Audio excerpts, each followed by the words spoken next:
Estás escuchando Milenio 3 por Aluka Nanica. 1:31. ¿Cómo estáis, amigos? Llega Milenio 3.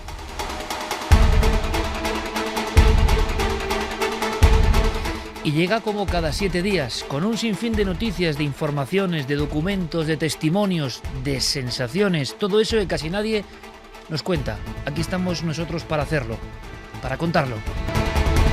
Hoy me quiero guardar para todos vosotros alguna sorpresa sorprendente, nunca mejor dicho, ¿verdad? ¿Por qué? Porque ha habido una cosa, repasando este esquema, este espinazo general de Milenio 3, que a mí me ha llamado mucho la atención. Y entonces iba a ir en su lugar más o menos habitual a eso de la brumosa franja del final del programa, y lo hemos adelantado. Pero antes de eso, quiero que sepáis, casi con cuentagotas, algunos elementos que componen el puzzle de esta noche, porque han pasado cosas muy raras casi en todo el mundo. Con Noel Calero a los mandos técnicos, con Fermín Agustí, con todo el equipo, don Guillermo León y don Diego Marañón preparados ya en ese mundo paralelo y digital cada vez más importante y que nos hace aprender constantemente nuevas historias, interconectarnos todos, todo ya absolutamente dispuesto para contar cosas como las que han tenido en vilo a gran parte de la sociedad italiana. Parece que en parte se desmadeja el misterio, pero surgen. Va a ser una plataforma posible para sumergirnos en otros enigmas que tienen que ver con extraños robos. ¿Cómo podríamos llamarlos? ¿Robos con un tinte esotérico? ¿Por qué hablaremos de eso, Carmen? Buenas noches. Buenas madrugadas, Iker. Hablaremos del robo de ese relicario que contenía la reliquia, un trozo del hábito de Juan Pablo II, y contaremos cómo ha sido recuperado la última hora, cómo ha sido devuelto a esa pequeña iglesia del Áquila, y además repasaremos otras reliquias que han sido robadas y también nos adentraremos en los rituales que se pueden hacer con estas reliquias. Porque ¿quién las quiere? ¿Cómo se compran? ¿Se trafica con ellas? Eso no suena a la Edad Media, pero sigue pasando hoy, ahora mismo. La sangre, importante. Algunos expertos esta noche nos hablan de magia, pero no magia blanca ni magia negra. Magia roja. Javi Pérez Campos, compañero, buenas noches. Buenas noches, Iker. También prestaremos atención, entre otras muchas cosas, a algo que nos suena, nunca mejor dicho, y que viene de Murcia. Sí, si hace solo unas semanas hablábamos del extraño sonido que se capturaba en Cádiz, ahora ha ocurrido en Murcia. Hace solo 3 días ocurrió en esa ciudad. Algunos vecinos han conseguido grabarlo y lo más sorprendente, Iker, y que no se sabe todavía si puede tener relación o no, en teoría ha salido una versión oficial que ahora conoceremos, pero hay quien sigue vinculando este sonido a la extraña lluvia de palomas que ocurrió ese mismo día. Porque sabemos, las fotos han dado la vuelta prácticamente al mundo en tiempo récord, lluvia de animales muertos en Murcia, explicación oficial y lógica y coherente, y que será lo normal, pero muchas personas creen que tiene que ver con unos sonidos que se han escuchado y que se han grabado en la ciudad. ¿Es una sugestión? ¿Es una paranoia? Hay quien dice que determinados sonidos lo que hacen es desorientar a algunas aves. ¿Qué hay de verdad? ¿Qué hay de fraude? ¿Qué hay de mito? Vamos a intentar descubrirlo. Don Santiago Camacho, buenas noches. Buenas noches, Iker. Entre otras muchas cosas también vamos a abrir las compuertas de un lugar muy mítico, pero del que se sabe poco. Quizá hoy aprendamos más. Pues sí, porque todos nuestros oyentes conocen la historia de Roswell, conocen las historias de ovnis estrellados en Estados Unidos, pero esas historias se paran en un sitio. ¿Dónde van a parar esos restos? ¿Dónde van a parar esos presuntos cuerpos de alienígenas? Pues hoy vamos a conocer la historia del mítico Hangar 18. ¿Existe? ¿Que se guarda allí? ¿Ha habido testimonios? ¿Podremos escuchar alguno de ellos? Lo que está claro es que vamos a disfrutar y quizá también vayamos hacia el final de nuestro programa a sobrecogernos, porque Clara Tahoces desempolva otro archivo, el tenebroso archivo C.T. Y esta historia, tengo que decir que a mí me puso los pelos de punta la semana pasada en cuanto Clara me lanzó 2 esbozos. Clara, buenas noches. Buenas noches. Uno más, Clara, cuéntanos aunque sea uno más, para tenernos así en tensión. Pues más que lanzar algo, me gustaría lanzar lo que es una pregunta. ¿Nuestros oyentes saben quiénes son exactamente sus vecinos de al lado? ¿Los conocen? ¿Qué querrá decir Clara Tahoces con esta pregunta? ¿Por qué la suelta así? A la 1:36 lo descubriremos. Solo falta una cosa, que estéis ahí con nosotros. Líneas abiertas, Carmen. Claro que sí, nuestras vías de contacto a través de las redes sociales nos tienen que buscar en Nave del Misterio y también nuestro correo electrónico milenio3 con número @cadenaser.com. Esta música que ponen en el calero tampoco es casualidad, casi nada es casualidad. Viene de la película Origen, que hablaba de sueños y ensueños, y de sueños dentro de sueños. Un poco el organigrama o la anatomía oculta de ese mundo de sombras. Y entre el sueño, la verdad, entre la razón, la locura y lo rotundo, se mueve el personaje que viene a continuación y la historia que viene a continuación, que se va a desplegar como un viejo cantar de ciego para todos vosotros. Es un cambio de ritmo, evidentemente, porque me ha impactado tanto que las noticias incluso puede que queden ahora en un segundo lugar. Porque estamos en ese mundo rápido. La sintonía que hemos escuchado yo creo que perfectamente expresa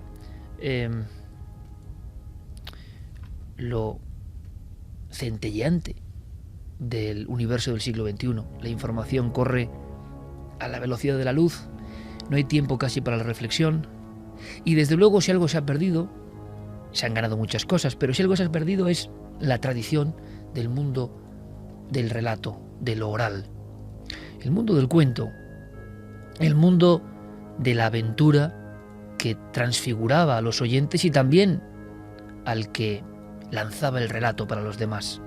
El mundo de la transmisión permanente de conocimientos, de mitos, que en el fondo revelan una verdad profunda. Es la única forma de contarlos.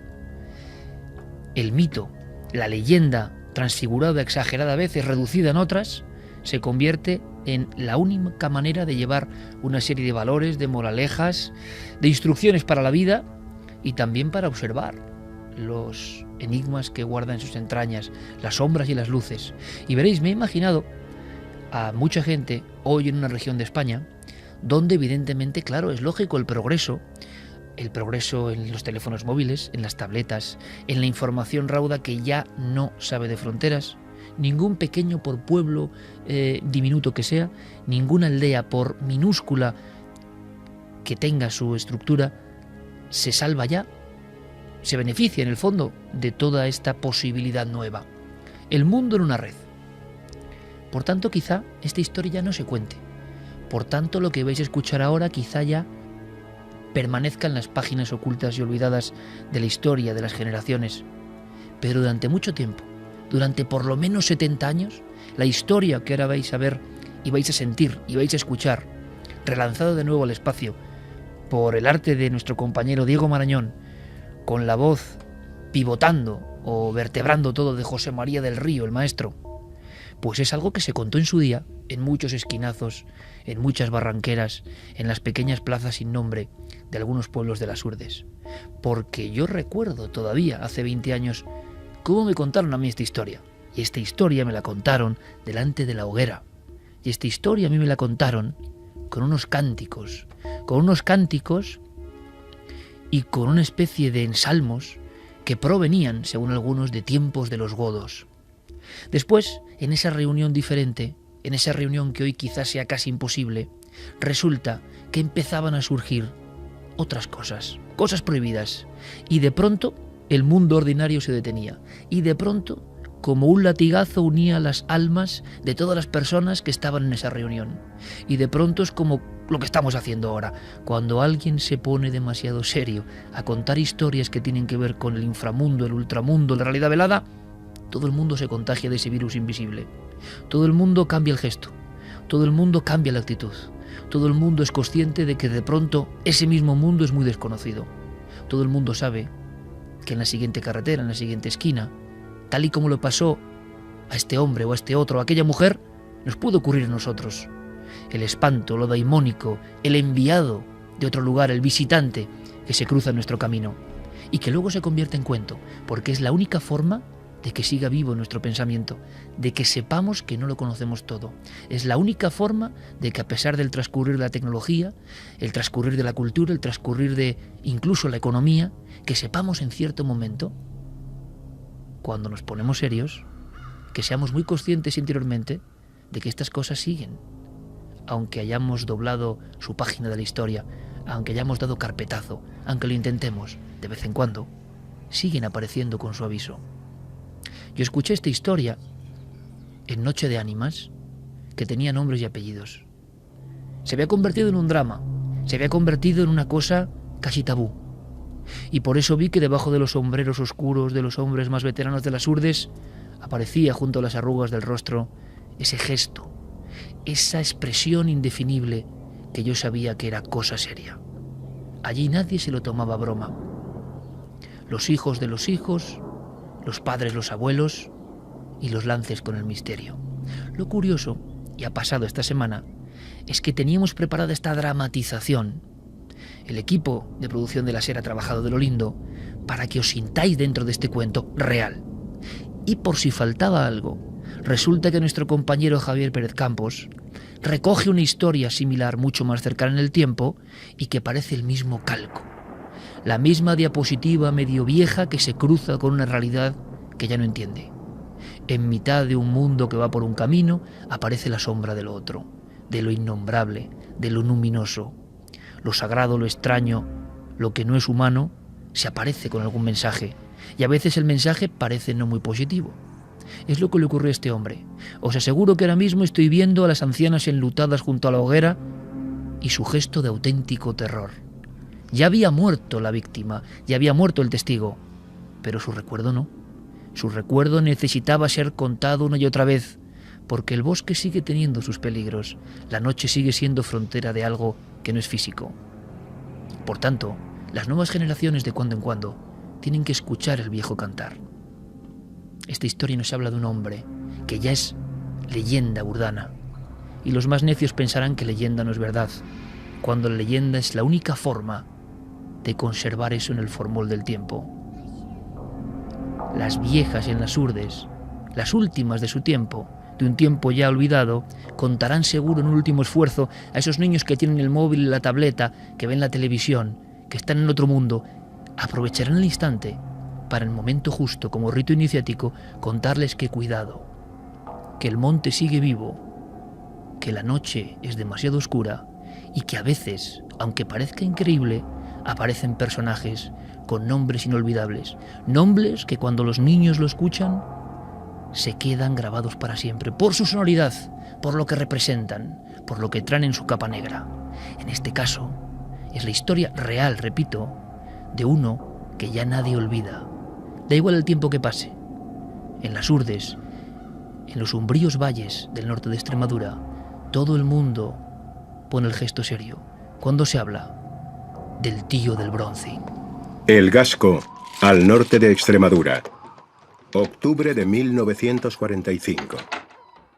Lo primero que Antonio sintió al abrir la puerta de la cabaña fue una corriente de aire gélido, un latigazo de realidad cuyo dolor ya apenas se notaba en aquella época de lamentos. Bueno, marcho ya. Ahí te dejo la leña para mañana. Con eso ha de bastar hasta que regrese. ¿Has cogido la manta? Sí, mujer, no te apures. La noche está muy fría. Mira bien por dónde pisas y lleva cuidado de no resbalar.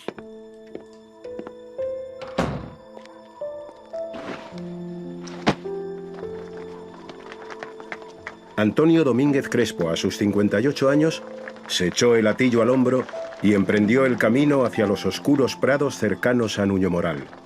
La pista, sinuosa como una serpiente, aparecía algo más visible de lo habitual bajo la luz de la luna llena.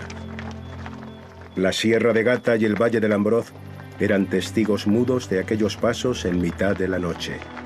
Pasos que se cruzarían con otros bien conocidos a los pocos metros. Antonio. Hola, Manolo. A la faena. Que no falte. Bien a gusto voy. Ambos estaban acostumbrados a escuchar aquel tipo de mentiras. Ayudaban a sobrellevar la precariedad que asolaba a la comarca de las Urdes en plena posguerra. Eran carboneros por puro sentido de la supervivencia. El negro fruto de su esfuerzo, cargado en huesudos mulos, tenía como destino habitual casas de ricas ciudades castellanas para alimentar cocinas, estufas y braseros. La otra tarde alcancé a ver un buen brezo cerca del chorro de la Miacera. No dejaría de haber bastante para quemar varias noches en la carbonera. Pues me acercaré mañana a la vuelta, con la luz. Bueno, marcho, que no está la cosa para quedarse mucho tiempo parado. Ya puedes abrigarte esta noche. Ya. Hasta mañana, Manolo. A punto de entrar en la pequeña alquería, Manuel Guillermo se giró una última vez y acertó a distinguir en la lejanía, cerca ya de la escabrosa ladera, el tenue punto amarillo que salía del candil de Antonio. Y que no te falte la luz, amigo. Antonio había llegado a su destino. El valle de un negro volcánico y socavado por varios riachuelos era el lugar donde se alzaban sus pequeñas carboneras. Bueno, esto parece que ya está. Toca esperar. Antonio sabía bien que gran parte de su labor era cuestión de paciencia. El color del humo y la tierra quemada le dirían el momento preciso en el que el carbón estaría listo para ser retirado. Por Dios, qué frío. A ver si con algo que echarme a la boca entro en calor. Uno de los tizones de la carbonera más cercana le sirvió para encender una pequeña hoguera. Sobre ella colocó una pequeña cazuela de barro y, sacando una pequeña marmita, la llenó con leche de oveja y apenas una decena de castañas. Mientras esperaba a que se cocieran, el crepitar del fuego y las llamas, casi hipnóticas, le hicieron cerrar los ojos vencido por el cansancio.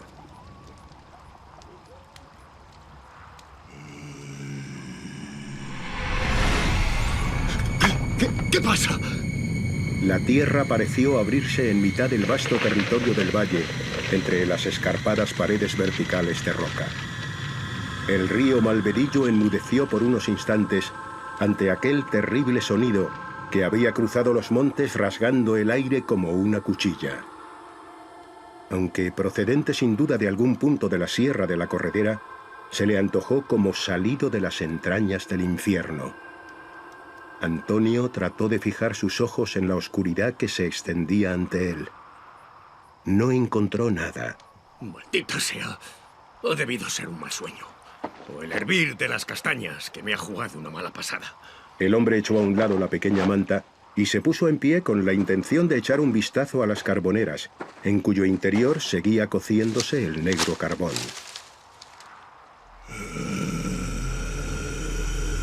¡Dios santo! Esta vez lo supo. Antonio estaba seguro. Aquello no era una pesadilla, sino algo tan real como el fuego que aún crepitaba a su lado. ¿Quién va?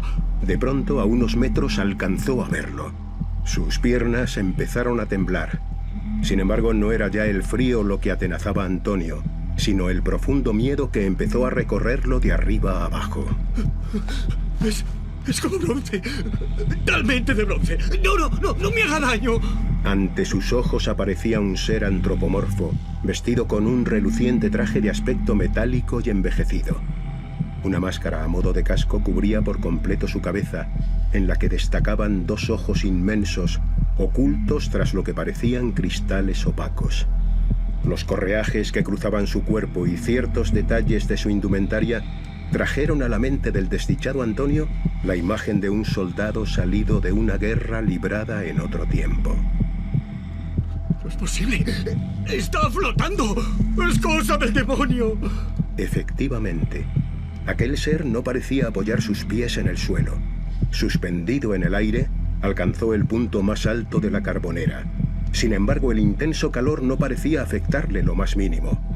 Emergiendo entre el humo blanco que salía de ella, la figura lanzaba brillantes destellos cuando las llamas y la luz de la luna llena incidían en su armadura.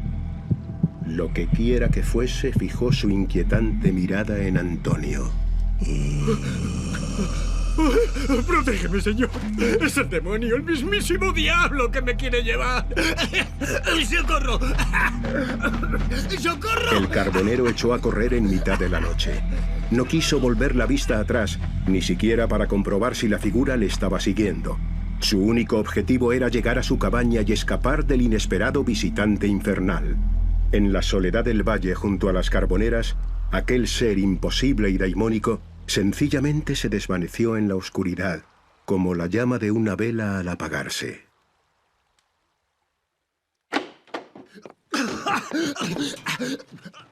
¡De bronce!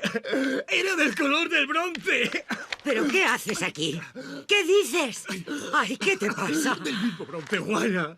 Te lo juro por el Altísimo. ¿Pero qué dices? ¡Te sale sangre de la boca! ¡Ay, por Dios! ¿Qué tienes? ¡Respira, Antonio! ¡Escupe! No puedo. El diablo era de bronce. ¡De bronce! El hombre se arrastró a duras penas hasta su catre. Parecía que el alma se le quería escapar a causa del miedo. Algo se había quebrado en el sistema vital del carbonero. Los pequeños trozos de sangre coagulada que salían de su boca daban fe del brutal impacto.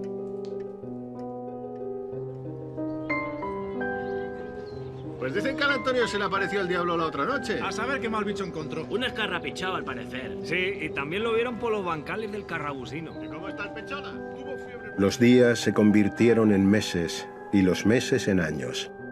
Antonio nunca volvió a ser el mismo. Aunque a duras penas respiraba, no era ya sino una negra sombra. Su vida se había detenido aquella lejana y fría noche en el valle, como si el tiempo y el espacio se hubiesen congelado a su alrededor. Antonio, ahí fuera está Manolo. Sale a echar unas palabras. No tengo ganas. Venga, yo voy a buscar leña. Vigila las habichuelas que están al fuego, ¿eh? No tardo. Antonio, sal para aquí, te traigo unos sacos de buen brezo. ¡Llévatelos! ¡Jamás! Óyeme bien, ¡jamás! ¿Pero por qué dices eso? Sigue allí. ¡El de bronce! ¡Sigue allí! Eso fue hace años ya, hombre. Juana no puede hacer todo sola. En el valle no hay nada. No te vas a pasar la vida escondido. Los ojos de Antonio, apenas sin brillo, se fijaron por un momento en los de Manuel, para volverse a continuación sobre las llamas de la lumbre, sobre la que pendía la olla. Sí. Quizás... puede ser... ¡No! ¡No! ¡Déjame! ¡El de bronce sigue allí! ¡Vino del infierno y sigue allí! Pero, Antonio, ¿a dónde vas? ¡Antonio, vuelve! Voy a terminar con esto. ¡No me cogerá! ¡El de bronce no me cogerá! No podía más. Hastiado y consumido por los recuerdos, la luz se apagó definitivamente para el carbonero, al arrojarse desde el puente del pueblo. Nadie pudo hacer nada para evitar el trágico final de Antonio Domínguez. La alquería de El Gasco, cuyo nombre significa, según la leyenda, el lugar del tesoro, se ubica sobre antiguos vestigios que se remontan a la Edad del Bronce. Un bronce reluciente, como el que en el siglo pasado atormentó a uno de sus habitantes hasta el final de sus días. Aquello le mató. Se llevó a mi Antonio. Al final se lo llevó. Dios mío, ¿por qué? La historia apenas se recuerda ya. De borrar casi todo rastro se encargó un tiempo y un mundo que no admite la posibilidad de que una realidad velada influya en ocasiones sobre los hombres y sobre los paisajes. El legado del tío del bronce, anclado en las remotas montañas de las Urdes, es también el de un mundo que ya murió. Y quienes sobreviven no saben si siguen perteneciendo a aquel universo mítico o a este de hoy que ya no comprenden. Escribí este caso, esta historia, en ese librito, poco daimónico también, llamado El Paraíso Maldito, hace ahora 15 años, y Diego Marañón, con sumo sentimiento, lo ha redactado a su forma para que lo sintamos ahora. Comprenderéis perfectamente, imagino, cómo han venido y han revoloteado los recuerdos, ¿no? Las gaviotas oscuras de las sombras, las noches y las investigaciones de aquel tiempo, porque, si no me equivoco, Manuel Domingo Velaz fue la persona que me contó junto a la hoguera con qué expresividad, dice, aquel hombre que yo le vi echaba cuajarones de sangre cortada por la boca del susto que tenía. Usted lo vio, yo lo vi, trozos de sangre coagulada echaba por la boca. De alguna manera era el recuerdo, el marchamo, la impresión que seguramente a nivel médico tiene una explicación. Algún tipo de shock tan brutal produce casi un colapso. Pero aquel hombre, aquel testigo de segunda fase del encuentro, nunca pudo olvidar no solo el relato de lo que contaba aquel individuo, sino una expresión del terror que nunca había antes contemplado.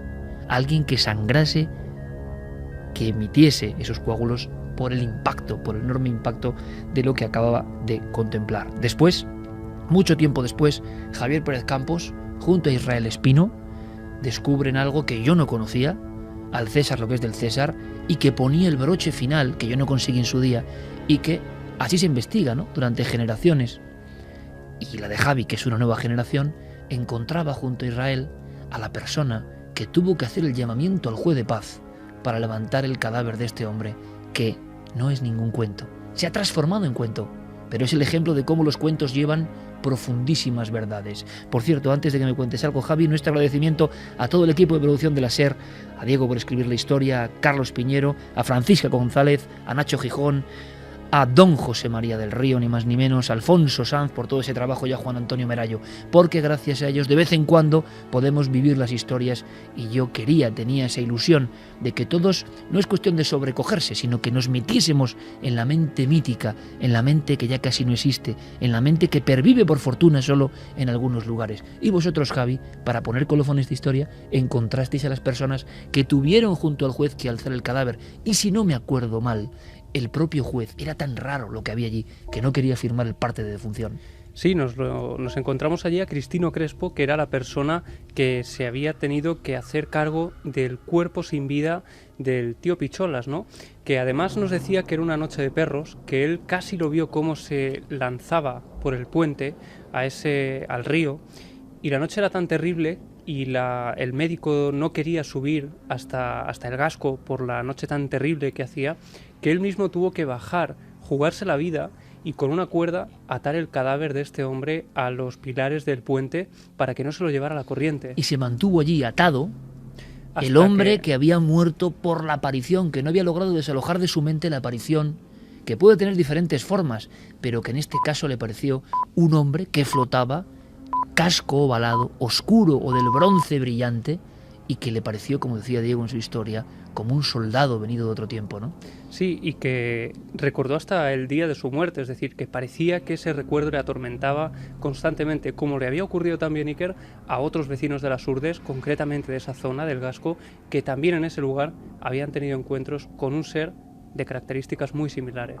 Ahora escucharemos vuestras opiniones. Santi, Clara, Carmen, desde luego ha sido como, que era mi idea, entrar de repente en esa cultura perdida que la radio interconectada, como sabemos que estamos ahora mismo con cientos de miles de oyentes en diferentes países del mundo, que todos hayamos formado durante un rato la inmensa hoguera de la cultura oral y casi tribal que no podemos olvidar, ¿no? Porque esto en el fondo son los cantares de ciego, son las coplas de cordel, son las historias o tenebros medievales, cuando no corría la información como corre ahora, donde a veces pierde su magia, tenía que trasladarse todo esto envuelto en una moraleja, en un sentido. Hoy los cuentos son cosas de niños, ¿no? Y yo creo que estos cuentos no son cosas de niños. No sé qué opináis. Pues la verdad es que nos hemos metido efectivamente en ese mundo ancestral. Fíjate que la magia de este tipo de narraciones, de estas narraciones que nosotros hemos oído de una forma sofisticada, pero que cuando la cuenta una voz recia en medio de una hoguera, compartiendo unas hogazas de pan y algunas viandas en un pueblo perdido de las Urdes o de cualquier otra comarca, a pesar de no tener los efectos de sonido, a pesar de no tener los locutores profesionales, no solo no pierden, sino que a veces hasta ganan muchísimo en autenticidad.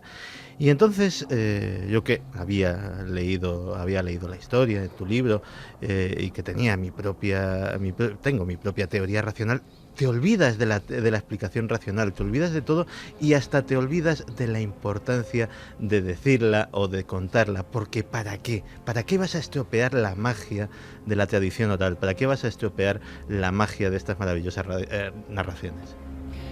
Pues la verdad es que yo también me he sentido transportada a ese lugar. Te has sentido en el serano de los jurdanos junto a la hoguera, ¿eh? Pues me alegro. En ese tiempo.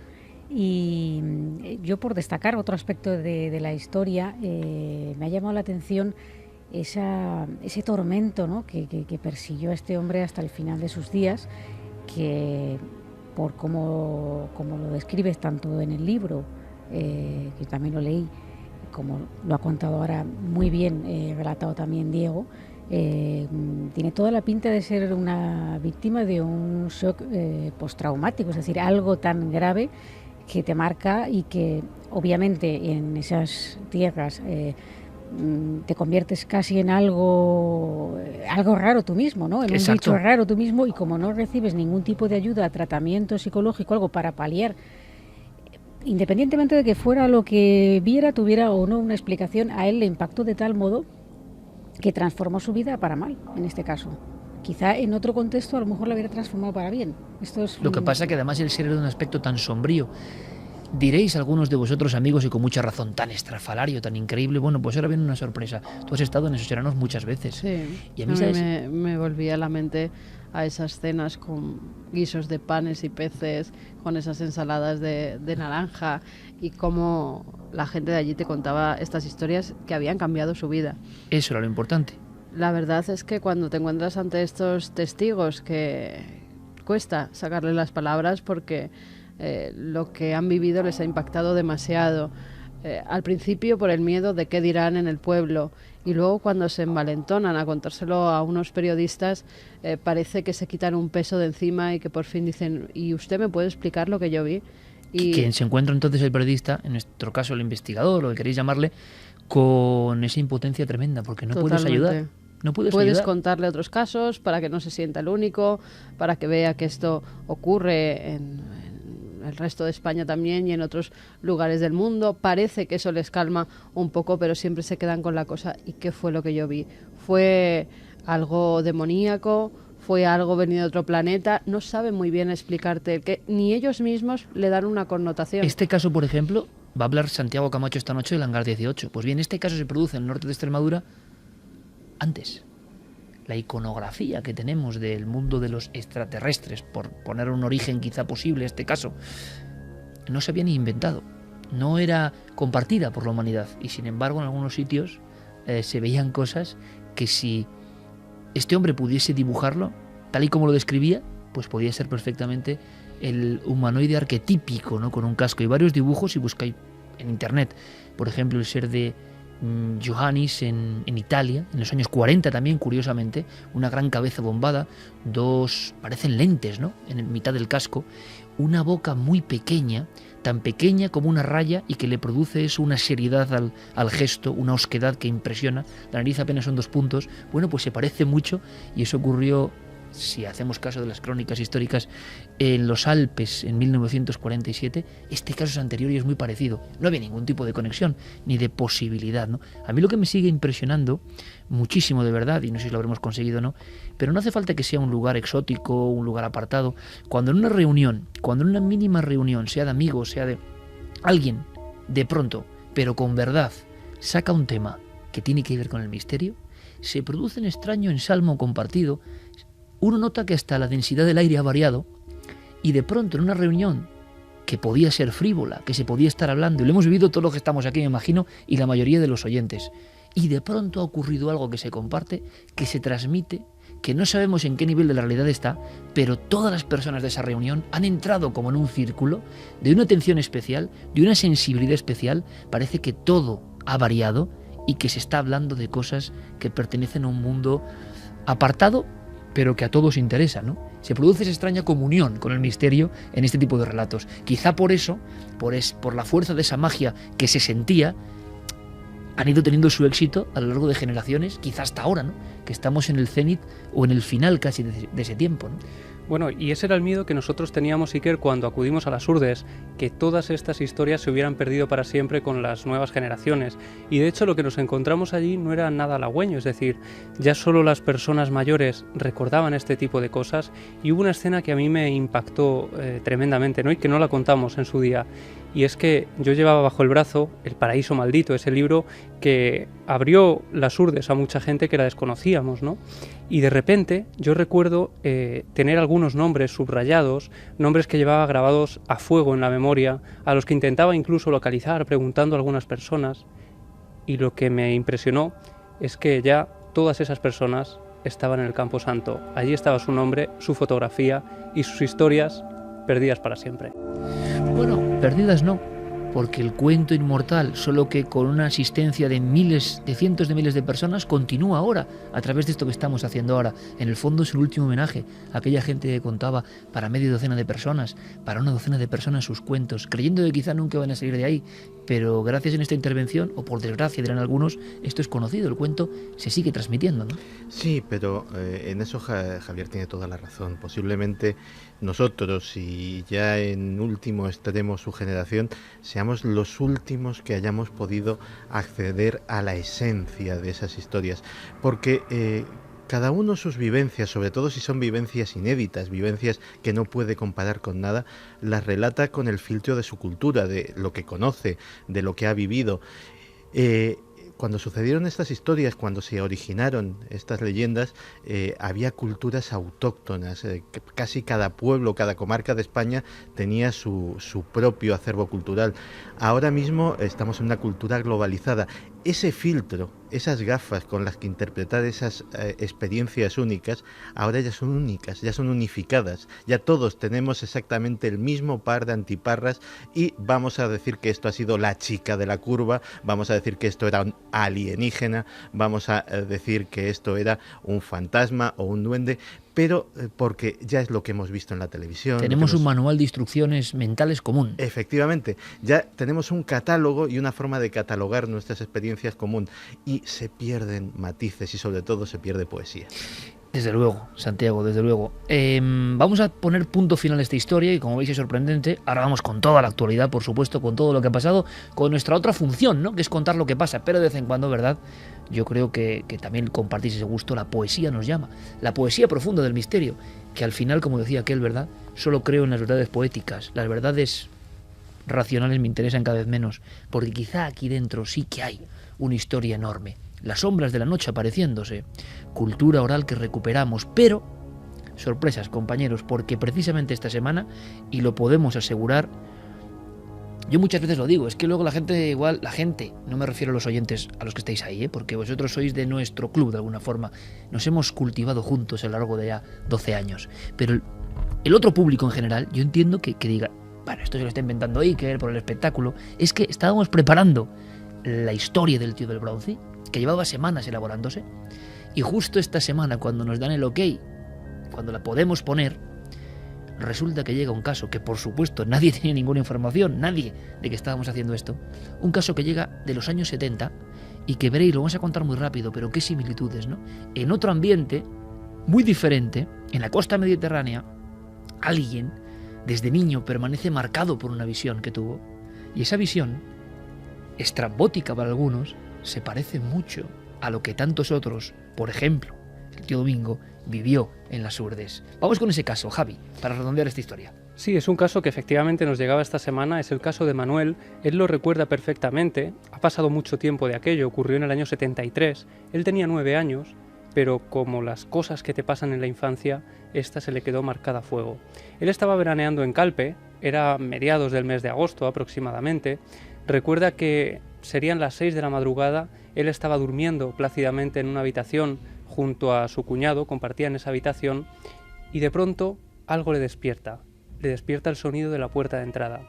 Para que nos hagamos una idea, en aquella época, según él nos contaba, Calpe no estaba tan masificada como ahora.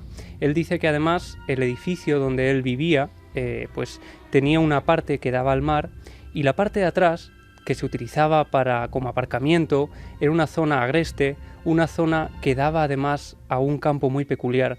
Era un campo de cañas de azúcar. De cañas de azúcar. Son una especie de barras, estamos viendo, ¿no? Vegetales, claro, un marcando campo una inmenso. altura. Es que es muy importante el detalle. Eso es, un campo inmenso que casi se pierde en el horizonte, un campo tremendo, y lo que él hace cuando escucha ese sonido de la puerta es despertarse, saltar de la cama e ir a cerrarla.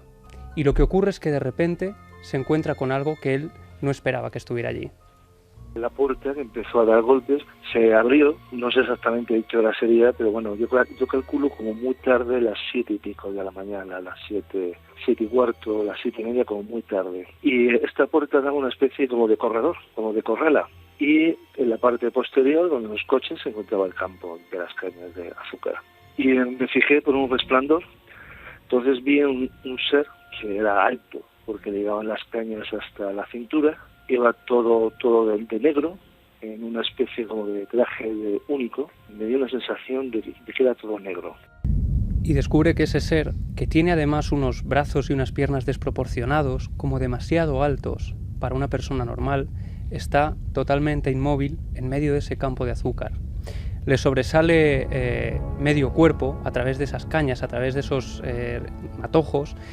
Está totalmente quieto y piensa que lo que le ha llamado la atención es algún reflejo del sol que está saliendo y que ha impactado quizá sobre ese traje que brilla especialmente de ese ser. Y entonces descubre Iker, cuando empieza a fijarse más en esa figura, que tiene algo todavía más extraño, una especie de casco y otro objeto que él en un primer instante no reconoce. Tenía un casco triangular sin vértices y en la parte de la inserción del casco con el traje tenía una especie de óvalo metálico que era el que brillaba más que el cristal del propio traje. Sé que llevaba una especie de bombona a la cintura, que no es una parte cómoda, de llevar una pequeña bombona o depósito o filtro que iba comunicado con un tubo como de aspiradora a la parte inferior del casco, justamente a la zona plateada. También sé que llevaba más cosas, pero no lo puedo decir porque es que ya ha pasado tanto tiempo que te estoy contando lo que es más exacto. 2 y cuarto, seguro que absurdo, estrambótico, increíble, imposible. Año 73, el año en que yo nací, y se le queda eso grabado a fuego, muy físico, incomprensible, y sobre todo, a día de hoy, o sea, 41 años después, la comunicación con este amable testigo, el impacto, el sueño, el recuerdo, la pesadilla permanente desde entonces, de alguna forma. Sí, y de hecho hay detalles que a él le impresionan inmediatamente, casi desde el primer momento en que ve a esta figura que parece estar observándolo desde unos pisos más abajo. Él dice además que hay, por ejemplo, un detalle que le impresiona, que es la desproporción de la cabeza, que parece como mucho mayor al resto del cuerpo. Dice que el traje no sabe muy bien de qué material está hecho, porque de hecho le cuesta incluso pues describir esa situación, porque es algo que nunca ha vuelto a ver en su vida, ni había visto hasta entonces. Dice que parece algo sólido, pero que está muy apretado a su cuerpo, que es de una pieza, que incluso marca la musculatura, haciendo parecer que ese ser, en un principio delgado por la gran altura, pues tenía también una complexión fuerte. Y lo que más le impresiona es cuando, a través del casco, cree reconocer algunos rasgos faciales. Tenía una cabeza extraña porque era como un cilindro y a mí me dio una impresión como de pasamontañas o de máscara, porque luego tenía 2 ojos grandes, blancos, que le ocupaban una parte importante de la cabeza. A mí me dio una sensación de aquella época, cuando yo era un niño, que era un ser vivo, pero se movía como un autómata también. O sea, no puedo asegurar si era un ser vivo o era un autómata. Lo que sí me entró el pánico fue ver la talla, porque claro, yo sé cómo eran esas cañas, que en aquella época eran más altas que yo, y me sacaban bastante. Y le llegamos aproximadamente por la cintura, un poquito menos, porque se le veía perfectamente el pequeño depósito rojo. Cuando yo entré en total pánico es cuando se acercó al poste y el casco superaba la altura de un póster de la época de los de teléfono de madera, de los típicos de cable negro grueso, que no sé qué tamaño tienen, pero yo calculo que tendría unos 3 metros por lo menos. Y tenemos que imaginar, Iker, esa escena de esta figura sobresaliendo entre las cañas de azúcar, medio cuerpo, gran altura, unos 3 metros, y de pronto alza la cabeza, alza esa especie de casco, parece que lo mira durante unos segundos y empieza a caminar hacia él. Sé que me miró, él me vio cuando entró en la zona oscura, me tuvo que ver porque estaba yo en la 4ª planta y no había nadie más. Era como si no le importara nada, era como él estaba allí y estaba allí. Y me miró para arriba, pues desde una distancia de unos 20 y tantos metros, 30 metros como mucho. Y sí me vio, evidentemente, ya fue cuando ya Abre, vamos, de un golpe a la puerta, fui corriendo al cuarto de mis padres, empecé a chillar, mi padre se molestó bastante y no salió nadie. Cuando ya volví a cerrar la puerta, evidentemente ya no estaba. Sería sencillo explicar todo esto bajo el aspecto de una alucinación, un despertar en mitad de la madrugada, pero qué descripción, qué detalles. 1973, bastante antes del tiempo de las grandes informaciones sobre este tipo de casos en España. Ya había habido algunas, evidentemente, la prensa ya hablaba de estos temas, pero un niño en el Mediterráneo, cuando aún no estaba asolado por edificios, cuando todavía había naturaleza virgen, año 73, cerca de un núcleo urbano, el absurdo completo. En Estados Unidos se llamó al año 73 el año de los humanoides, por este tipo de apariciones físicas, no parecen etéreas, físicas, y tocadas por este tipo de elementos absolutamente fuera de sitio. Incluso hoy ya no se encuentran casos con estas descripciones. La observación fue diurna, ya había luz del día y fue perfectamente descrita. Lo último que recuerdas, ese hombre, lo que fuese, porque parece que es un hombre como si fuese de los servicios de limpieza de emergencias nucleares de aquella época, no lo sabemos, que le miró hacia arriba y después ya no estaba. Ese hombre, nuestro amigo Manuel, que nos ha escrito y nos contaba esta historia, no lo ha podido olvidar. Han pasado 41 años y podía recordarlo como si lo estuviese viendo, que también es uno de los elementos increíbles del misterio, ¿no? Cómo se fija en nuestra vida. A ese hombre en 41 años le habrán pasado muchísimas cosas mucho más importantes quizá, o no, pero eso no se le olvida, eso permanece ahí. Si vemos, hay ciertos paralelismos con el ser hierático, oscuro, flotante, cabeza ovalada, que se le aparece a un asustado carbonero gurdano pues 30 años antes, ¿no? Sí, y esta experiencia además duró unos 5 minutos. Él dice que durante 5 minutos estuvo observando a este ser. Además, también con el tiempo, muchas otras personas de la familia le han contado que esa zona es una zona de avistamientos. Muchos familiares han visto luces extrañas que él ha relacionado con esta experiencia. Y fíjate si le debió marcar la experiencia, que lo que le hizo escribirnos fue que caminando por Calpe hace unos días, de repente pasó por ese edificio. El entorno ya no era igual, ya no estaban esos sembrados, estaba todo lleno de edificios y solo quedaba en pie de aquella escena ese lugar, el lugar desde el que avistó aquella escena imposible. Imagino la escena perfectamente en un mapa lleno de edificios piramidales, bloques de apartamentos. Este hombre pasa casi por casualidad y recuerda que ahí estaba ese individuo en el que nadie puede creer, excepto él. Pues vamos con los mensajes para ver qué opinan nuestros oyentes. Nes Lucas dice: están describiendo a Slenderman. El mito del hombre delgado, ¿no? Exacto. Es verdad, qué curioso, qué curioso. Jorge González dice... Como decía Santi, ¿no? De inmediato se interpreta eso a un relato de hoy, pero que curiosamente es la eterna historia que continúa, ¿no? Jorge González nos decía, insisto, en que podrían ser guardianes de la naturaleza, minas, campos. Diego García Alex: yo trabajé hace unos años en una empresa de detectores de radiación y en el verano de 2003 estuve trabajando en Almaraz. Muchas noches tenía que subir a la zona de las Urdes y la verdad es que a veces bajaba del todoterreno para tomar las lecturas con el portátil y el ambiente acongojaba un rato. Lo pasaba mal, sí, en las Urdes de noche, en algún que otro bosquecillo de los que hay, se pasa realmente mal. David Cron dice: las dramatizaciones de Milenio 3 transportándonos a otros sitios y a otros lugares. Increíble las emociones e increíble la sensación de vivir el cuento. Gracias por estos regalos para los sentidos. Ramón Moreno: personajes de otra dimensión. Quién sabe, las últimas investigaciones de físicos teóricos admiten la posibilidad de estas dimensiones. Y que esto no quiere decir que esa aparición sea mala. Lo que pasa que hay que comprender a un hombre de aquella época en la que no había televisión ni nada, pues tuvo que ser un impacto impresionante para él. José Ramón López: la nave del misterio sigue demostrando que no se necesitan grandes superproducciones ni efectos visuales, solo hace falta pasión. Arrebuscando dice: el estado de duermevela en el monte te invade de vulnerabilidad, pero algo metálico, ¿de dónde sale? Penuria: el humanoide de Granja de Moreruela también era así, robotesco, sí, señor. Y no llevaba mochila. Sí, señor. Y entrevistamos en Cuarto Milenio a Willy, el empresario zamorano, magnífico, lleno de vitalidad, y es lo mismo. Tuvo ese ser en el año 74 cerca de un monasterio abandonado y es el mismo retrato. ¿Y cómo lo describía él? Yo le preguntaba al buen amigo Guillermo, que estaba pescando aquel día, pero usted lo recuerda, dice: como si estuviera delante de mí. Ese es el ensalmo curioso, ¿no? Como si estuviera delante de mí. Había ocurrido el lance con el misterio en 1974. Bueno, fíjate, perdona, en el año 70 ocurre también otro avistamiento muy parecido, un ser de características muy similares, Puente de Herrera, y también en un sitio muy peculiar, en un campo de alfalfa. Es decir, verdad, en Valladolid. Claro, que hay una serie de circunstancias que a veces parece que se repiten, y esta también ocurre un 15 de agosto. Las fechas son muy parecidas. Aiden dice las Urdes tiene más misterio que el Área 51. Yuli Tomé, ¿alguien sabe si se puede hacer noche en la sierra o montes de las Urdes? Sí, ¿por qué no? Bueno, si no Habrá hay ningún áreas problema, es un lugar protegidas, ¿no? es un lugar precioso y un lugar maravilloso, ¿no? Bueno, que pregunte por allá a la Sí, gente. claro, claro. Lucky Grunge, lo que pasa en el campo se queda en el campo. Es una suerte oír historias como esta.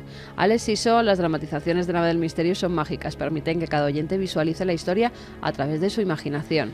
Antonio Rubio, increíble dramatización. Parece que estoy dentro de la mismísima historia. Buen trabajo. Javi Fisher, las dramatizaciones de Milenio 3 te meten en la piel del personaje. Qué miedo, leñe. Becky Otaku, es como ver una telenovela, como antes que eran en la radio. Alejandro Carmona, lo dije, una noche perfecta para pasar miedo, grandísima dramatización. Hoy hace noche de mucho frío aquí en Madrid, por lo menos. Sí, en casi toda España. Y se dice mucho, pero en el 2003 este equipo de locos rescató el género de dramatizaciones que llevaba más de una década y más sin hacerse. Parecía algo antiguo. Seguramente será algo antiguo. Nos encanta lo antiguo. Vamos ahora con lo moderno. Vamos ahora con la actualidad, vamos ahora con todo lo que ha pasado, que se puede resumir con dos voces que quiero que escuchéis rápidamente. Uno es Giovanni d'Ercole, obispo auxiliar del Áquila, que nos cuenta, parece que ha habido un robo. Bien, ese robo parece que se resuelve policialmente, pero detrás de la acción nos da la impresión de que hay un mundo que no conocemos. El mundo del contrabando de reliquias, el mundo de la magia roja. Como siempre, una noticia concreta. Ocurra lo que ocurra con esa noticia, nos va a hacer penetrar en otro mundo. ¿Qué decía el obispo del Áquila? No sabemos cuáles han sido los motivos del robo, pero de entrada es algo muy desagradable. Es un gesto del cual no comprendemos el porqué, no entendemos la razón, especialmente en un momento tan delicado. Nos estamos preparando para la canonización de Juan Pablo II. Este santuario fue el primero dedicado a él en Europa. Es muy triste. En nombre del arzobispado, invito a todos a rezar y agradezco la presencia aquí de las fuerzas del orden, los carabinieri, que nos harán saber sus averiguaciones. Dell'ordine, i carabinieri che stanno facendo la loro inchiesta saranno loro che ci faranno sapere qualcosa. ¿Qué habrá de fondo en esta historia? Pasquale Corriere es otro de los hombres, digamos, activos en el vecindario del Áquila, un lugar además asolado por terremotos, por todo tipo de vicisitudes hace unos años, y se ha producido el robo de una reliquia que, atención, nos lleva además a otra historia de novela. El consabido atentado de Fátima, ese día de Fátima del año 81, ese acontecimiento todavía no viene explicado. Pues si faltaba algo, el último ramal, el trocito de tela con sangre, ahora robado. Lógicamente, empiezan las investigaciones, surgen hipótesis. ¿Qué dicen las voces de la gente importante de allí? Esto es un misterio, yo espero que no. Yo les pido a estos señores que la devuelvan, porque seguramente obtendrán el perdón de Juan Pablo II. Él perdonó incluso a quienes intentaron asesinarlo aquel famoso día.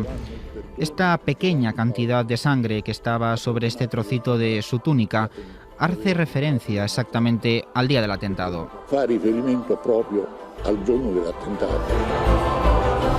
Lo hemos dicho en alguna ocasión, sería la última pieza de un curiosísimo puzzle, aquel 13 de abril del 17, apariciones de Fátima. Un ser, curiosamente un ser, que es interpretado como la Virgen y sus mensajes, que en parte cambian su mundo. Un 13 de octubre del 17, danza el sol. Imposible, ¿verdad? 70.000 personas así lo afirman, otro día 13, pero del año 81. Un misterioso sicario, Aliasca, atenta contra el padre de la Iglesia en el corazón de San Pedro del Vaticano. Le salva una monja, que de alguna forma desvía el tiro o dificulta la visión del propio francotirador. Se llama Fátima, la mujer que hace ese último favor al Papa. Cuenta la historia que una de las balas rebota en una medalla que lleva Juan Pablo II y se desvía hacia la mano. Es una medalla de la Virgen de Fátima. Un año después, el Papa venera a esa Virgen y le va a colocar la bala que está a punto de acabar con su vida en su corona. Es el 13 de abril del año 82, ha pasado un año, sigue la cadena. Entonces, un hombre exaltado, Juan Fernández Cron, intenta matar al Papa. Lo reducen, lleva un puñal. Hace poco supimos que llegó a herirlo. Otro día 13 se da supuestamente el polémico mensaje de Fátima. Unos dicen que es el verdadero, otros que no. Y ahora, la última pieza, el L'Áquila, un trozo de aquella historia en aquella tarde que he robado. Última hora. Pues sí, esta reliquia, que era un trocito del hábito que llevaba en esa jornada del 13 de mayo del 81, el día del atentado que sufre el Papa Juan Pablo II, queda manchado de sangre la sotana, y esa sotana, en vez de pues tirarla o quemarla, lo que hicieron es hacer pequeñas reliquias. Algunas de ellas las tenía el antiguo secretario del Papa polaco, de Juan Pablo II, que cuando muere Juan Pablo II decide enviar ese trocito al L'Áquila, porque allí el Papa se retiraba muchas veces a meditar, a orar. Es más, cuando salía del Vaticano sin saber dónde iba, se iba precisamente a esa zona porque la tenía como algo muy especial. Esa reliquia viaja hasta L'Áquila en el año 2011, si no recuerdo mal, y la lleva un sacerdote que la lleva en su mochila, y esa mochila se la roban en el tren, con lo cual esta reliquia ya ha estado perdida una vez. Es la segunda vez. ¿Esa reliquia interesaba ya en el primer momento a alguien? No creo que fuera la reliquia, creo que era un robo normal dentro de un tren, porque luego la reliquia fue encontrada, yo creo que no sabían ni de quién era, fue encontrada en una papelera, con lo cual el que lo robó lo que quería era el resto del contenido que había en la mochila y no la reliquia. La reliquia por fin llega al L'Áquila, es resguardada allí como detrás de un cristal en un relicario. Y lo que pasó hace ahora 7 días, el sábado, se cree que fue la noche del sábado, porque el sacerdote cierra la iglesia el viernes por la tarde-noche después de dar misa. El sábado no acude a la iglesia y acude el domingo para dar de nuevo una misa. Y es entonces cuando se encuentran unas rejas cortadas, además cortadas pero con materiales que se ve que habían ido allí a cosa hecha para ya romper esa reja y extraer la reliquia. La reliquia y una cruz que se llevaron también de esa iglesia. Enseguida los carabineros se pusieron a buscarla con perros, con más de una veintena de perros han estado buscándola toda la semana, hasta que han dado con 3 drogadictos que, después de ser encarcelados, han declarado que efectivamente ellos fueron los que sustrajeron la reliquia, pero que no sabían dónde estaba esta. Eso es lo que dicen en un principio. Sí dan el lugar donde han escondido, enterrado tanto el crucifijo como el relicario, pero lo que es la reliquia en sí, dicen que no saben dónde está y que no les interesa y que la tiraron. Cosa que luego se ha sabido que no es verdad. La buscaron y apareció en uno de los garajes de la casa de uno de estos chicos. Esa es la información hasta este momento. Claro, se ha hablado de secta satánica en un principio, se ha hablado de, evidentemente, robo por encargo, que estas personas robaban para alguien. Y aquí se abre un abanico apasionante y dramático también de los que roban para otros, de los que roban ciertos objetos que interesan, y parece que aquí la sangre, iremos descubriendo cosas, esto es lo que sabemos a nivel oficial, pero esto nos permite entrar en ese mundo en el que varias veces se han hecho robos, y parece, nos lo van a contar especialistas, que haya una gota de sangre, no por la cantidad, sino por el símbolo, es importante, ¿no? Sí, la sangre, bueno, no olvidemos que es un símbolo de vida, es un símbolo de todo lo que sería el alma humana, la fuerza psíquica. Es decir, es a través de ella por la cual nosotros vivimos, ¿no? Pensemos que es un líquido muy preciado en nuestro cuerpo y que desde la antigüedad se le ha venerado. Tenemos escasamente 5 litros de sangre.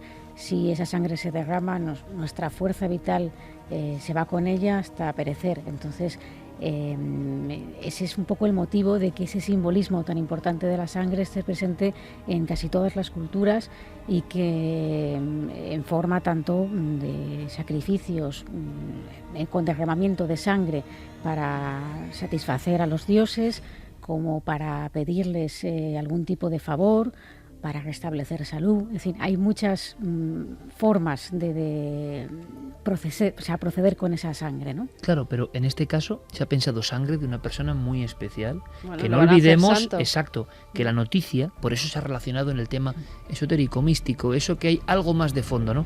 Porque Juan Pablo II será noticia en un par de meses o 3 meses de forma importante, con mucha polémica también, con mucha expectación. Sí, en abril va a ser nombrado santo. Yo creo que es de las santificaciones que más rápidamente se han hecho en la historia de la Iglesia, además santo por petición popular.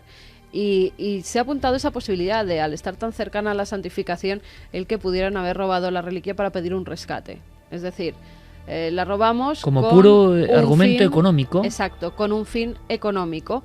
Cuanto más se acerque la santificación, más va a pagar la gente por esta reliquia. Claro, pero efectivamente cobraría un mayor valor, pero habría que preguntarse para quién.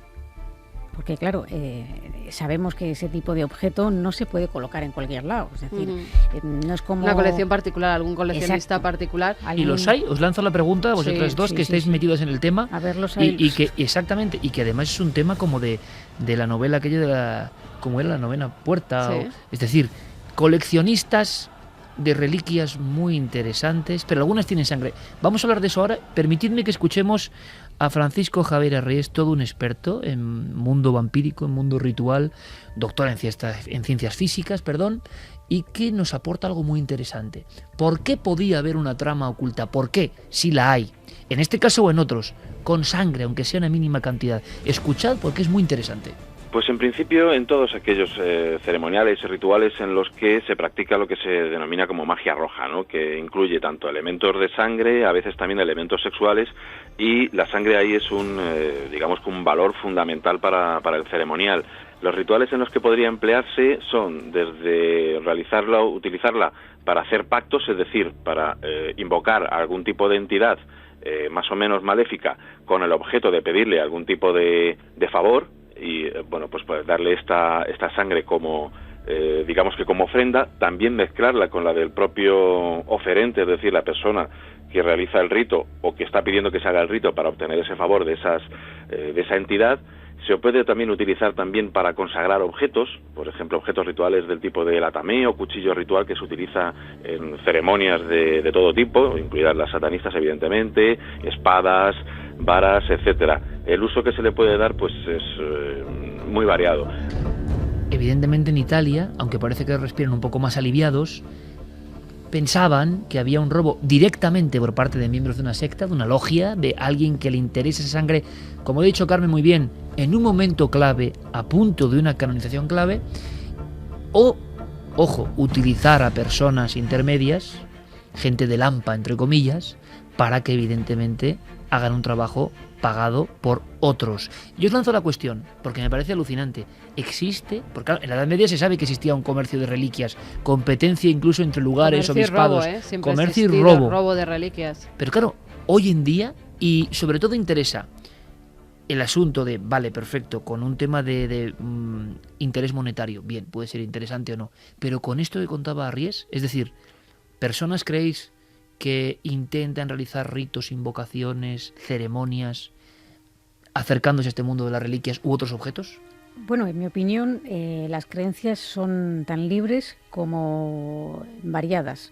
Es decir, a lo mejor cosas que quizá a nosotros no se nos pasarían por la cabeza o no concebiríamos dentro de nuestro sistema de creencias, hay personas que sí que lo conciben y lo tienen muy presente, ¿no?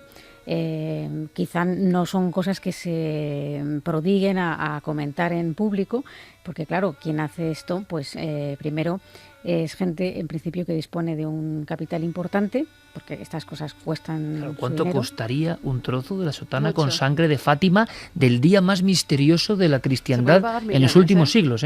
Se pueden pagar millones. Sí. El problema es que precisamente no hay donde venderlo. Es decir, es exactamente lo mismo que cuando robas, que cuando quieres hacerte con un objeto único. Esta misma semana se ha robado un violín Stradivarius. No puedes vender un Stradivarius, punto. O sea, Sí puedes venderlo. Vamos a ver. Puedes... Saben quién lo tiene y Claro, saben a quién venderse. Esa es la historia, pero probablemente el Porque alguien comprador lo quiere, es decir, hay una el demanda. comprador ya ha pagado por ese robo. O no. Tú sabes a quién ofrecérselo si eres el que lo robas. Sabes perfectamente porque los ha sido que te cliente, compran. porque ha sido cliente, efectivamente. Pero digamos que no puedes hacer una subasta pública. No, claro, a nivel oficial te refieres. Claro. ¿A quién se lo ofreces o quién te lo encarga? Entonces hay gente que, independientemente de que sean satanistas o no, creen en el poder implícito de determinados objetos. O sea, ni siquiera haciendo rituales. El propio Adolf Hitler recorrió medio mundo en busca de objetos que él consideraba poderosos y que los utilizaba simplemente como talismanes. Es decir, yo lo tengo y esto me da poder. Qué interesante la palabra en este momento de la noche, ¿no? Talismán, que quizá también ha existido. A mí me pega más que va por ese lado. Alguien que, además, Papa siempre se le ha relacionado con la curación de enfermedades.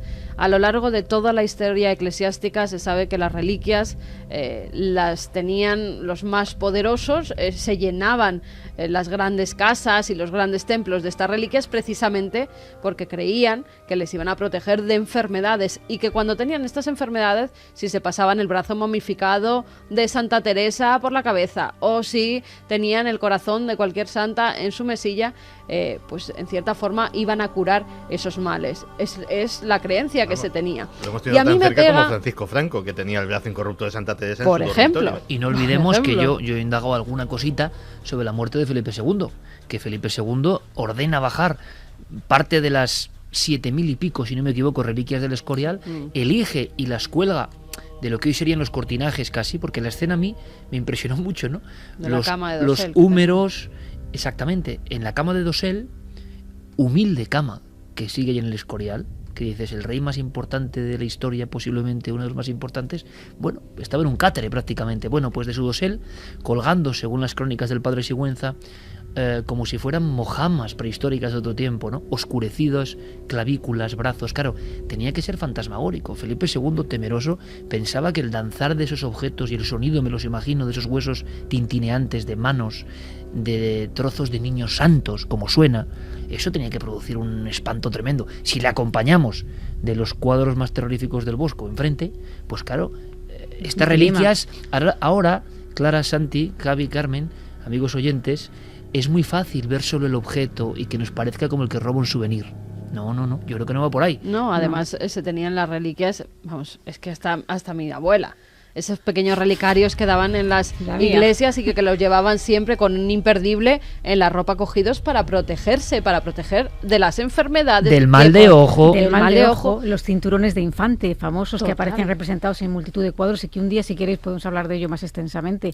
Pero dinos algo, porque eran tremendos, pues eran unos cinturones casi como de castidad, como quien dice, que llevaban especialmente los niños de las casas reales y que se abrían y en su interior contenían reliquias muchas veces, objetos o materiales orgánicos de animales, de patas de zorro, de muchas cosas que se metían ahí como si fuera una especie de huevo y que eso se colgaba a la cintura, ¿no? Para protegerles del mal de ojo y de la enfermedad. Pérez Campos ponía una cara ahora mismo diciendo, madre mía, y yo digo, es que están hablando veteranos, amigo, están hablando veteranos, yo por eso les dejo, porque estoy también alucinando, porque enseguida surgen cosas y es otro viaje por la historia, pero es que es nuestra propia historia, y en muchos cuadros, en el propio Escorial, aparecen niños de las monarquías protegidos con estos emblemas, que hoy en día, en ese circuito que comentaba Santi Camacho, también valdrían un dineral, me imagino, ¿no? Tiene que haber un comercio de todo esto. Hay un comercio de reliquias, hay sitios donde te venden manos momificadas de santas.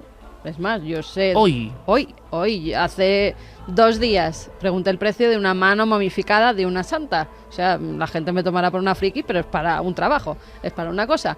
Y las venden, no solo manos, venden cuerpos enteros incorruptos de santos. Hoy se puede comprar de todo, pero claro, cuando es un robo de una persona que van a hacer santa, de un papa, de Juan Pablo II, del más querido por el pueblo en los últimos siglos, pues ya tiene unas connotaciones un poco más extrañas. Enseguida salta la voz de alarma del satanismo porque hace unos años, y desde hace unos años también, se están robando en muchos templos a nivel mundial hostias, sobre todo hostias consagradas para hacer rituales satánicos. En Italia hubo un verdadero pánico cuando intentan robar algunas de las reliquias del Padre Pío. Antes de ser expuesto ante el público, en esa exposición pública que se hizo y que estuvimos allí, cuando el Padre Pío mostraron que estaba incorrupto, con una capa de cera importante, pero incorrupto. meses antes habían intentado robar un arca con reliquias que tenían del Padre Pío. Y se pensó, porque llegaron algunos anónimos, se pensó que era para hacer rituales satánicos.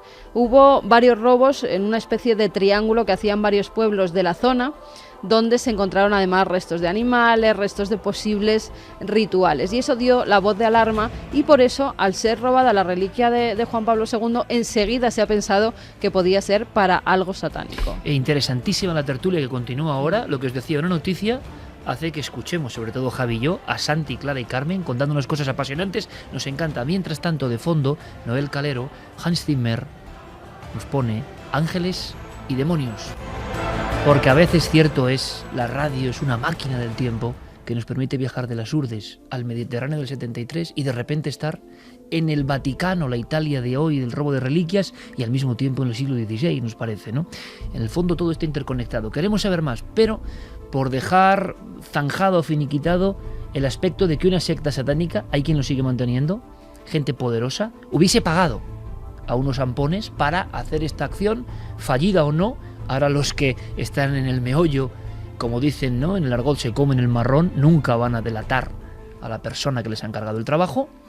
¿Y qué había de fondo? Es un robo demasiado especial. Seguramente se olvide, seguramente, como en tantas otras veces y ocasiones, la información oficial es la que tranquilice al pueblo. Pero ángeles y demonios, de fondo, ¿no?, en un extrañísimo mercado oculto, negro, un mercado negro esotérico. Pero es que, como decía Carmen, el problema de las sectas en Italia ni siquiera se puede parecer al de España o Francia. Empieza a ser preocupante. La pregunta es ¿por qué?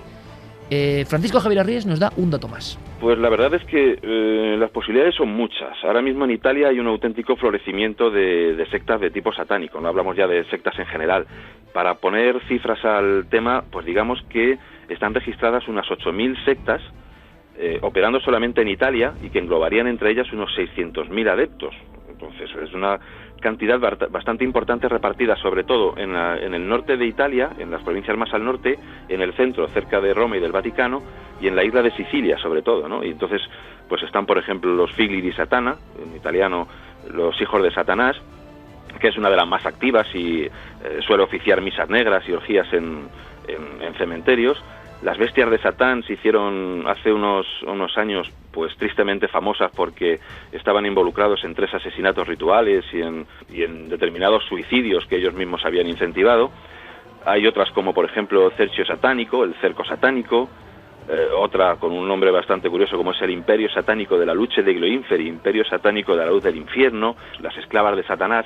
La verdad es que como grupos abundan muchísimos. Como digo, pues ahora mismo unas 8.000 sectas están registradas en Italia. Y la situación es tal que la propia policía italiana tiene una parte de la policía dedicada justamente a investigar estos asuntos, ¿no? Una especie de brigada policial antisatánica que está continuamente registrando portales de internet, clubes satánicos, hasta 700 portales de internet tienen registrados, 322 clubes y sociedades de este tipo, e incluso tienen licencia para intervenir en plena noche por si captan algún tipo de ritual en la noche, en algún cementerio, etcétera.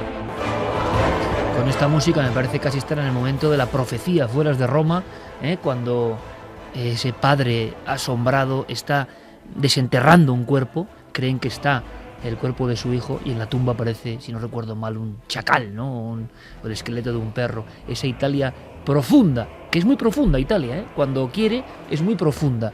Y como decimos todos de Venecia conocemos las máscaras, pero cuando llega la noche en Venecia hay que verla también, en la parte menos conocida. Hay un interés enorme por el esoterismo. Se habló de Turín y el Triángulo Turinés como el lugar más satánico del mundo. Decía Clara, escuchando a Francisco Javier Arries, y os dejo continuar en esta tertulia apasionante, porque hay un trasfondo, que tú tienes una interpretación, si bien los números nos parecen un poco exagerados, hacen estadísticas, a mí lo de tantos miles de sectas me parece que sería increíble, pero ¿por qué este auge? Sí, yo tengo una reflexión sobre esto, que puedo estar equivocada partiendo de esa base, lo digo, ¿no? Pero sí que me parece que en los lugares en los que la espiritualidad, o sea, un lugar como Italia, que se caracteriza por su religiosidad, donde está la capital, digamos, del catolicismo, donde, por ejemplo, Turín, que se mencionó mucho en su momento como lugar de culto satánico, incluso hay un recorrido que yo he hecho por diversos lugares de la ciudad que con una simbología muy curiosa también.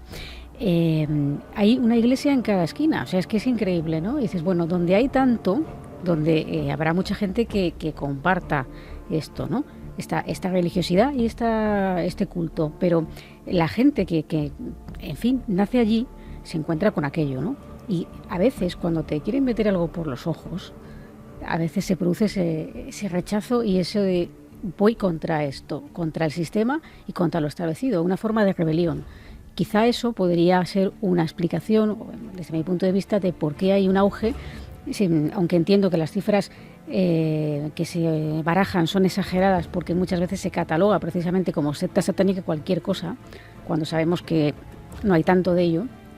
Pero sí que hay mucho simpatizante por el tema esotérico y eso es algo que yo creo que esas brigadas que hay de policía es por algo, no se crean porque sí. A mí personalmente el mero hecho de que haya una brigada antisatánica me parece una atrocidad, punto. Atrocidad, ¿eh? Sí, o sea, vamos a ver, ser satanista no es delito. Así que, claro, o sea, no es ser pedófilo, no es ser narcotraficante, no es ser cualquier cosa que esté tipificada en el Código Penal. Es delito a partir de que haces algo que está en el Código Penal. Es delito a partir de que te metes en un cementerio, es delito a partir de que matas a alguien, es delito... Entraría dentro de la libertad de culto religioso. Claro, entonces, investigar a alguien inocente porque presuntamente puede delinquir, vamos, eso se da de bofetadas con cualquier ordenamiento jurídico mundial. Imagino que solamente intervienen en el caso de que hay un delito. Porque... Pero qué curioso, porque eran las que páginas web, que ¿no? los tengan investigados y vigilados ya de por sí es dudosamente legal. Hablemos de reliquias y hablemos de, aunque sea brevemente, de ese comercio que pueda haber, o casos que os hayan llamado a las dos la atención, que nos podéis contar, casi como en un ranking. Pues mira, el Lignum Crucis que desapareció el 15 de septiembre de 2009 del Escorial, del Valle de los Caídos. ¿Desapareció un Lignum Crucis? Desapareció un Lignum Crucis, para quien no lo sepa, es un trocito de la cruz donde fue crucificado Cristo. Hay miles de Lignum Crucis repartidos por todo el mundo, pero en el Valle de los Caídos había uno, se lo regaló en 1960 el Papa Juan XXIII a los monjes que se encontraban allí. Justamente el día anterior, el 14 de septiembre, lo habían sacado porque pues había una celebración, la exaltación de la Santa Cruz, y no se sabe si por casualidad o esas casualidades de la vida que son muy extrañas, no lo habían devuelto a su relicario que estaba cerrado con llave, sino que lo habían dejado encima de donde habían celebrado la misa, las oraciones. Con lo cual, a las 11 de la mañana más o menos, entra un chico pelirrojo de unos 30 años, pregunta a las señoras de la limpieza dónde hay un baño, ellas se lo dicen, y a partir de eso el relicario y la reliquia desaparecen. Lo último que se ve a este chico salir como con un hábito y con algo debajo del brazo. No se ha vuelto a saber, que yo sepa, nada de esta reliquia del Lignum Crucis. Y hablando del Lignum Crucis, otro que en este caso pues también en nuestro país muy sonado en su momento, la famosa Cruz de Caravaca, en Murcia, la que se expone todos los años en las fiestas que hay allí, en la conmemoración, y se expone y se venera y se muestra al pueblo, no es auténtica, porque la auténtica fue sustraída justo antes de la Guerra Civil, en el año 34, y ya entonces se barajaron varias posibilidades. Una de ellas fue un robo, digamos, por tener el objeto un valor económico, que quedó descartado, porque lo curioso es que la carcasa que envuelve tan característica a ese Lignum Crucis, esa cruz de Caravaca que tiene muchas piedras preciosas y que está hecho de un material muy valioso, fue dejada tal cual y se llevaron exclusivamente el trozo supuestamente de la cruz, ¿no? O sea, que hay una vertiente económica y que a veces lo que parece que subyace de verdad es el material simbólico, claro, el material poderoso, el material sagrado. Claro, habrá quien pueda decir, bueno, quizá en aquella época si se llevaban esa cruz era muy difícil venderla o no venderla, pero se lo hubiesen llevado seguro, vamos. Lo que les interesó era lo que había dentro. Y ya entonces se barajaron dos teorías, una sobre un posible robo masónico, porque lo podrían haber sustraído como un objeto de culto o para ejercer incluso presión política sobre el pueblo en un momento muy delicado de la historia de nuestro país, y además en aquella época la implantación de la masonería estaba bastante difundida en toda Murcia, ¿no? Y otro, un robo templario. Posibles grupos neotemplarios que hubieran querido hacerse con esa reliquia con fines esotéricos. Pero lo más curioso, alucinante. Lo más curioso de esto es que hubo dos sumarios sobre este caso. El juez, fíjate, es todavía un tema que tú preguntas allí y la gente te mira, está mal, ¿no? El juez instructor, de las presiones que recibió, se tuvo que inhibir del caso, y su sustituto, su suplente, fue asesinado de un disparo. Estoy boquiabierto, sinceramente, porque veis, es un mundo que si lo ves solo desde la capa superficial, como ocurre con todo, no dejas de ver antiguallas, cosas sin sentido, como cuando dices el Museo de Sangüesa, muy interesante, con botecitos de la leche materna de la Virgen María, el ala del Arcángel San Gabriel, que en el fondo también son adaptaciones, unos tiempos, una época. Nos hemos acostumbrado por la burricie general, en la que yo a veces me incluyo, a decir, bueno, pues eso, a ver la carcasa. Y sin embargo, de fondo, hasta en estos objetos, hay una serie de peleas, de luchas, de poderes, de batallas internas que ya no entendemos, porque nadie es capaz de ver más allá del objeto. Y resulta que detrás del objeto hay un poder enorme para aquellos que creen en eso o que no creen en eso. Y hay esas peleas. ¿Hay algún caso más? Porque es que Hubo un caso muy sonado en España que fue robar la reliquia, en este caso el cráneo del Papa Luna. Sí, claro, sí me acuerdo yo. Pues eso fue en el año 2000, lo robaron de la capilla del Palacio de los Condes de Arguillo, se encontraba allí en la localidad de Sabiñán. Fueron 2 hombres, se descubrió, de la localidad. Yo en esa época tuve acceso a hablar con uno de los guardias civiles que estaba investigando el robo del cráneo. Se creía que era para pedir un rescate y así fue. Se recibieron varios anónimos en el ayuntamiento en el que ponían que si querían volver a tener el cráneo del Papa Luna, que es por lo que pues mucha gente visitaba el lugar, pues que tenían que dar 1 millón de pesetas y que si no, que lo destruirían. Al final se logró dar con los 2 ladrones, eran vecinos de la misma localidad que necesitaban dinero, vieron que el mal estado en el que se encontraba esa capilla y que no era vigilada por nadie, pudieron entrar como quisieron, se llevaron el cráneo y además este cráneo sufrió bastante. Se lo encontraron hecho pedazos en 4 trozos grandes y esquirlas más pequeñitas. Eso les dio también a los investigadores para mandar algunos de esos pequeños huesitos a Estados Unidos para que analizaran si podía ser de la época en la que vivió el Papa Luna. Se demostró que sí, volvieron durante 6 meses a recomponer ese cráneo y hoy en día se exhibe. Pero sería un motivo económico puramente, sí, no poderoso. Seguiremos ahondando en el mundo de las reliquias, a ver qué ocurre con esta del Papa, aunque lo lógico es que esto se deje de informar, ¿no? Y quede todo, digamos, en ese limbo de lo oculto. Lo que ha sorprendido mucho en Murcia, y aunque sea quiero dar un apunte, es esto, es una escena de pájaros que caían del cielo. Y hemos podido hablar con testigos que afirmaban que delante de sus narices, delante de directamente su propia presencia, su mirada, empezaban los pájaros a desviar su vuelo, como a desorientarse y a caer. De inmediato ha surgido una hipótesis oficial que seguramente es la real y seguramente es la coherente, que es que han sido envenenados. Pero claro, para las personas que en pleno centro de Murcia ven que caen los pájaros, pensaban que era una película. Y es que encima, a través de Twitter en tiempo real, muchísimas personas empezaron a informar al mismo tiempo de que estaban grabando un sonido extraño en Murcia, de nuevo la sombra del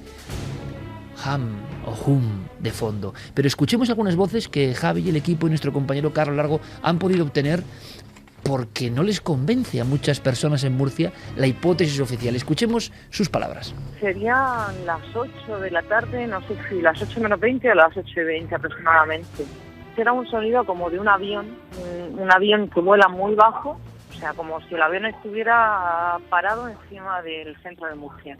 Entonces me asomé a la ventana porque no sabía si era un avión como estaba un poco nublado, era un trueno. Lo que pasa es que, claro, al rato ya te das cuenta de que para ser un trueno era demasiado largo. Yo iba por la calle, por la Plaza Santo Domingo, y justo de repente, empecé a ver caer palomas. Estaba la gente mirando el cielo y vamos, mirando para arriba, viendo caer palomas. Una, otra, pum, pum, pum, una lluvia. Pues en cuestión de un minuto, pues a lo mejor unas 50 y tantas, pero vamos, sin mirar mucho.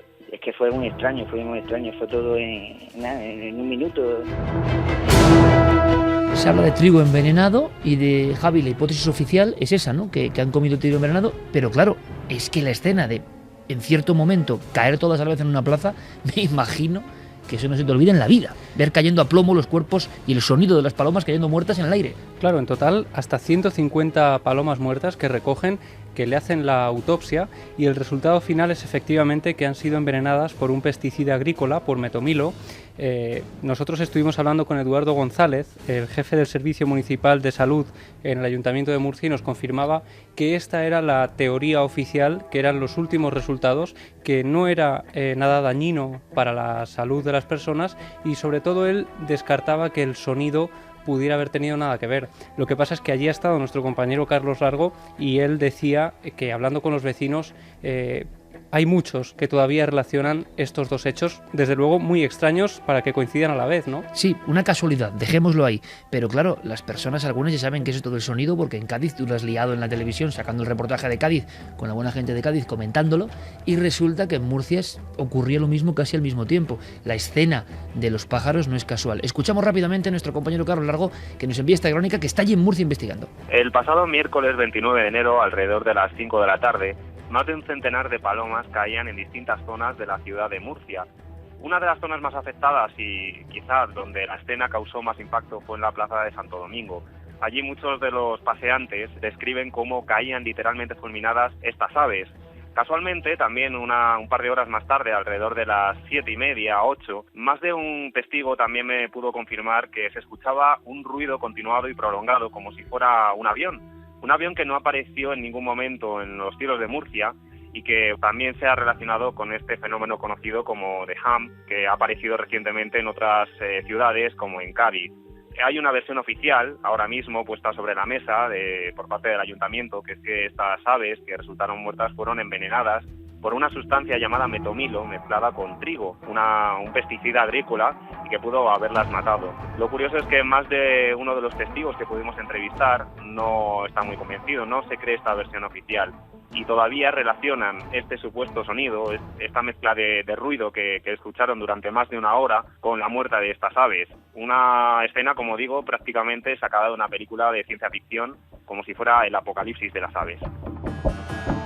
Como diría Evangelis, ¿no? El apocalipsis de los animales. Bueno, a la vuelta, después de nuestros compañeros y toda la retele de noticias que tenéis que escuchar para estar atentos de lo que está pasando en todo el mundo, os ponemos ese sonido grabado en Murcia. Viajamos al hangar 18 y comentamos la historia de la vecina con Clara Tahoces. Y muchas más cosas a la vuelta en Milenio 3.